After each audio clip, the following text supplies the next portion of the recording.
प्राचीन समय में एक अति निर्धन ब्राह्मण सतानंद हुए। इस प्रकार के गरीब ब्राह्मण थे कि नित्य प्रति भिक्षा मांगने के लिए पृथ्वी पर भ्रमण किया करते थे। एक बार ब्राह्मण देवता घर से भिक्षा मांगने के लिए निकले। उसी समय भगवान के मन में विचार आया।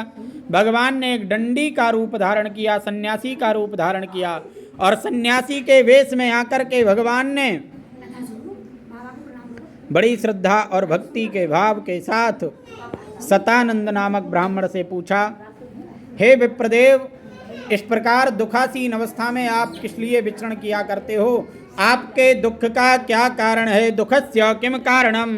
आपके दुख का क्या कारण है? कृपा पूर्वक बतलाइए, हम सुनना चाहते हैं। भगवान के मुखारबिंद से सुनकर के शतानंद नामक ब्राह्मण ने मन में विचार किया और कहा, प्रभु, यदि आप कोई उपाय जानते हो तो बताओ। मैं बहुत ही गरीब ब्राह्मण हूँ और नित्य प्रति भिक्षा मांगने के लिए पृथ्वी पर भ्रमण किया करता हूँ। यदि आप कोई उपाय जानते हो जिससे मुझे इस भिक्षा मांगने से मुक्ति मिल सके तो कृपा पूर्वक बतलाइए, मैं सुनना चाहता हूँ। भगवान ने कहा, हे विप्रदेव, भगवान श्री सत्यनारायण जी अभीष्ट फल को देने वाले हैं। भगवान श्री सत्यनारायण जी की शरण में जाओ, वो आपकी कामना को अवश्य पूर्ण करेंगे। भगवान सत्यनारायण की कृपा से आपका दुख अवश्य छूट जाएगा। भगवान श्री सत्यनारायण जी तो अभीष्ट फल को देने वाले हैं। दुखित ब्राह्मण सतानंद ने मन में विचार किया और निवेदन किया, प्रभु, सत्यनारायण भगवान के पूजन का विधान क्या है? कब और कैसे भगवान का पूजन करना चाहिए? कृपा पूर्वक बतलाइए, हम सुनना चाहते हैं। भगवान ने कहा, हे विप्रदेव, किसी भी दिन भगवान का पूजन किया जा सकता है। श्रद्धा भक्ति भाव में परिपूर्ण होकर के भगवान का पूजन किया जा सकता है। भगवान ने स्वयं श्री सतानंद नामक ब्राह्मण को व्रतकाल की विधि बतलाई। व्रतकाल की विधि बतलाते हुए भगवान अंतर ध्यान हो गए।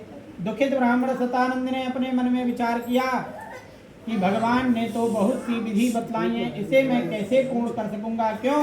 क्योंकि दिन भर भिक्षा मांगने पर भी मेरे कुटुंब का, परिवार का पेट नहीं भरता, तो मैं भगवान का पूजन कैसे कर सकता हूँ? मन में विचार किया और संकल्प किया कि आज के दिन भिक्षा मांगने से मुझे जो धन प्राप्त होगा, मैं उसी धन से भगवान श्री सत्यनारायण जी के पूजन व्रत की सामग्री को लेकर घर पहुंच करके भगवान का पूजन करूंगा। आज मन में जैसे ही संकल्प किया, संकल्प मात्र से दुखित ब्राह्मण सतानंद पर भगवान की कृपा हुई और भगवान की कृपा से आज सांसारिक लोगों ने कृपा की और भिक्षा में बहुत सा धन प्राप्त हुआ। क्योंकि गोस्वामी बाबा जी रामचरितमानस में कहते हैं, जा पर कृपा राम की होई, ता पर कृपा करहि सब कोई। जिस पर भगवान श्री राम, भगवान श्री कृष्ण गोविंद कृपा करने लग जाते हैं, उस पर हम आप ये संसार भी कृपा करने लग जाता है। भगवान की कृपा से भिक्षा में बहुत सा धन प्राप्त हुआ।